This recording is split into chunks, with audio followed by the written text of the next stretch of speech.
నమస్తే, welcome to BCN news. నేను విజయలక్ష్మి. ముందుగా ముఖ్యాంశాలు.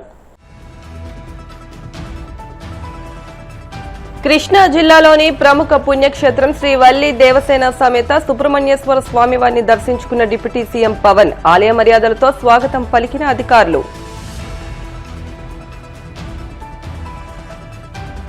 ఉండి మండలంలో తుఫాను కారణంగా నేల కొరిగిన వరి చేలను పరిశీలించిన deputy speaker Raghurama, collector Nagarani. నష్టపోయిన రైతులను ప్రభుత్వం ఆదుకుంటుందని భరోసా.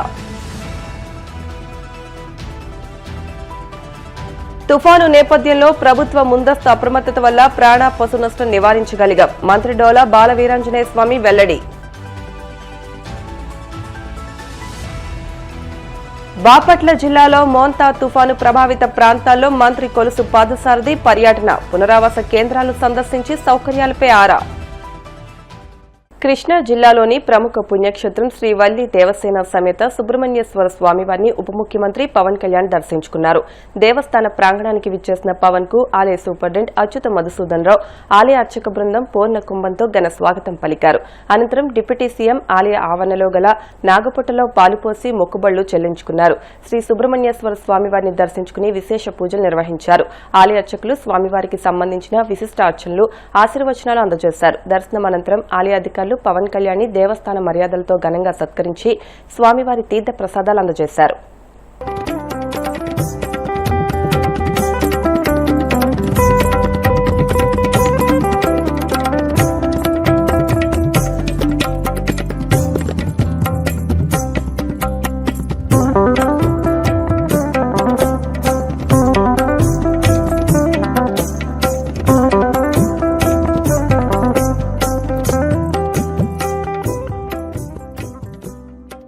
మోంతా తుఫాను వల్ల దెబ్బతిన్న పంట పొలాల రైతులను ప్రభుత్వం తప్పకుండా ఆదుకుంటుందని శాసనసభ డిప్యూటీ స్పీకర్ ఉండి ఎమ్మెల్యే కనుమూరి రఘురామ కృష్ణంరాజు అన్నారు.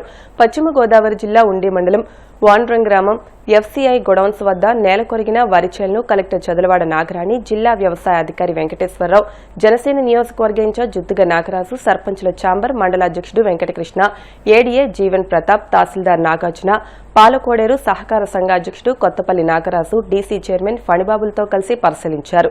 క్షేత్రస్థాయిలో డ్రైనేజీ సమస్యతో 50 ఎకరాల్లో పంటకు తలెత్తిన ఇబ్బందులను ఉపసభాపతి దృష్టికి స్థానికులు తీసుకెళ్లారు. అనంతరం రఘురామ కృష్ణంరాజు మాట్లాడారు. పంట మురుగు కాలువలపై కొందరి స్వార్థంతో పాల్పడిన ఆక్రమణలతో వరి రైతులు నష్టపోతున్నారన్నారు. నియోజకవర్గంలో 80% ఆక్రమణలు తొలగించామని, మిగిలిన 20% 2 నెలల్లో తొలగిస్తామని చెప్పారు.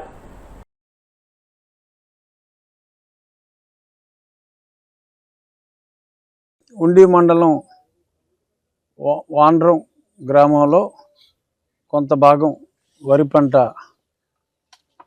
దెబ్బతింది అన్న సమాచారంతో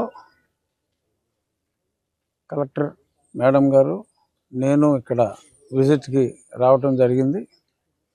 ఆ రైతుతో మాట్లాడి, వ్యవసాయ శాఖాధికారులతో కూడా మాట్లాడి, ఈ ఇబ్బంది రావటానికి ఉన్న ప్రాబ్లం ఏంటి అనేది తెలుసుకోవటం జరిగింది. ఇక్కడ ఉన్న 900 ఎకరాల్లో సుమారు ఒక 50 ఎకరాల వరకు రైతులకి ఈ రకంగా ఇబ్బంది వచ్చింది. సమస్య ఏంటో తెలిసింది. తుఫాను కారణం అయినప్పటికీ కూడా ఎన్నో చోట్ల డ్రైనేజ్ వ్యవస్థనంతా సరి చేసుకుంటూ వెళ్ళాం. కొన్ని చోట్ల కొన్ని ఇబ్బందులు, చిన్న చిన్న ఇబ్బందులు తలెత్తి కొంత యాకరేజ్కి ఇబ్బంది వచ్చింది. ఇటువంటివి నియోజకవర్గ వ్యాప్తంగా, అలాగే జిల్లా వ్యాప్తంగా ఎక్కడెక్కడ ఆక్రమణల వలన, డ్రైన్లు, కాలవల ఆక్రమణల వలన రైతులు ఇబ్బంది పడుతున్నారో, కొంతమంది ప్రజల స్వార్థానికి రైతులు మనం తింటున్నామంటే రైతులే మూల కారణం. వెన్నుముక రైతు అని మనం ఎన్నో కౌరులు చెప్తూ ఉంటాం. కానీ ఆ రైతుకున్న కష్టాన్ని పట్టించుకోకుండా కొంతమంది ఆక్రమణదారుల వలన రైతులు ఇబ్బంది పడతాం అనేది కరెక్ట్ కాదు. కలెక్టర్ గారు కూడా సంబంధిత అధికారులు, తహసీల్దార్ గారికి అందరికీ ఇన్స్ట్రక్షన్స్ ఇచ్చారు. రాబోయే 2 నెలల్లో ఇప్పుడు సుమారు 80% ఆక్రమణలన్నీ తొలగించడం జరిగింది. ఆ మిగిలిన దాన్ని కూడా పూర్తిగా 100% ఎటువంటి ఆక్రమణలో డ్రైనేజీలు కానీ కాలువలు కానీ ఎటువంటి ఆక్రమణలో లేని నియోజకవర్గంగా ఉన్ని నియోజకవర్గాన్ని చెయ్యాలి. మోంతా తుఫాను నేపథ్యంలో ఒంగోలు నగరంలోని జవహర్ నవోదయ విద్యాలయం తరగతి గదులు, వంట రూములు నీట మునిగి విద్యార్థులు ఇబ్బంది పడుతుండటంతో మంత్రి డోలా బాలవీరాంజనేయ స్వామి, జిల్లా కలెక్టర్ రాసాబాబు అధికారులు విద్యాలయాన్ని సందర్శించి పరిస్థితిని పరిశీలించారు.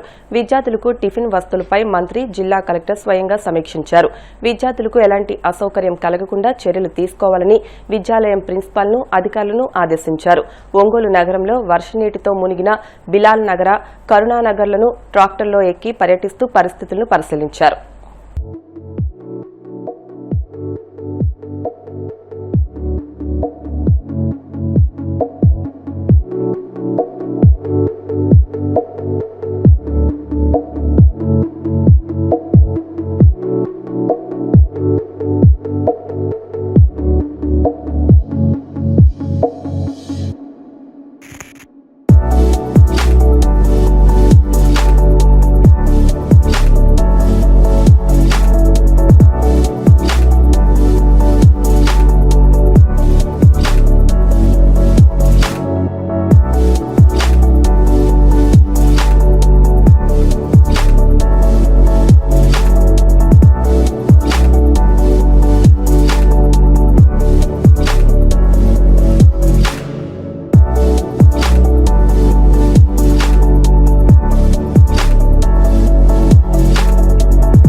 బాపట్ల జిల్లా కొండబట్లవారిపాలెం గ్రామంలో మోంతా తుఫాను నేపథ్యంలో ఏర్పాటు చేసిన పునరావాస కేంద్రాలను మంత్రి కొలుసు పార్థసారథి, బాపట్ల ఎమ్మెల్యే వేగేశ్న నరేంద్రవర్మతో కలిసి పరిశీలించారు. కేంద్రాల్లో అందుతున్న వస్తువులను ప్రజలను అడిగి తెలుసుకున్నారు. ఎటువంటి ఇబ్బందులు లేకుండా ప్రభుత్వం అన్ని విధాలా ఆదుకుంటుందని వారికి హామీ ఇచ్చారు. ప్రభుత్వం ఎటువంటి పరిస్థితులైనా ఎదుర్కోవటానికి యంత్రాంగాన్ని సంసిద్ధత చేశారని చెప్పేసి మనం చేస్తున్నాను. మరి ముఖ్యమంత్రి గారు, లోకేష్ గారు, పవన్ కళ్యాణ్ గారు ఆర్టీజీఎస్ సెంటర్నే కేంద్రంగా చేసుకుని ఒక 36 అవర్స్ నుంచి ప్రతి నియోజకవర్గం, ప్రతి మండలం ఎక్కడెక్కడైతే ఈ తుఫాను ప్రభావం ఉంటుంది అని చెప్పేసి వాతావరణ శాఖ సమాచారం ఇచ్చిందో వాళ్ళందరితో మాట్లాడి అన్ని విధాలా కూడా ప్రజలు ఎవ్వరూ ఇబ్బంది పడకూడదు, నష్టం అతి తక్కువగా ఉండాలి, ఒక్క ప్రాణ నష్టం కూడా జరగకూడదు అనే లక్ష్యంతో తగు సూచనలు ఇస్తూ చర్యలు తీసుకోవడం జరిగిందని చెప్పేసి మనం చేస్తాను. దాని మూలంగా ప్రజలకి కొంత, ఇది ప్రకృతి వైపరీత్యం కాబట్టి కొంత అసౌకర్యానికి గురైనా కూడా చాలా వరకు మరి ఇబ్బంది పడుకోకుండా ఈ ప్రభుత్వం చూసిందని చెప్పేసి కూడా నేను ఈ సందర్భంగా తెలియజేస్తాను. ఎంతైతే నష్టం కలిగిస్తుందని చెప్పేసి భావించామో మరి అటువంటిది లేకోకుండా మరి తీవ్రత తగ్గిపోయినట్టయితే కనబడతా ఉంది. మరి అయినా కూడా సైక్లోన్ తీవ్రత తగ్గిపోయింది, మా బాధ్యత అయిపోయిందని కాకుండా ప్రజలు పడుతున్న ఇబ్బందులు ఏమిటి, వారికి పోస్ట్ సైక్లోన్ ఏమేమి సౌకర్యాలు అందించాలి, వారు ఏ విధంగా నష్టపోయారో మరి వాళ్ళందరినీ ఏ విధంగా ఆదుకోవాలనే ఉద్దేశంతో మరి ఈరోజు మరి గొట్టిపాటి రవి గారు, పవర్ మినిస్టర్ గారు, నేను మరి ఎమ్మెల్యే గారు అన్ని నియోజకవర్గాలు కూడా బాపట్ల జిల్లా అంతా కూడా పర్యటిస్తామని చెప్పేసి మనం చేస్తాం.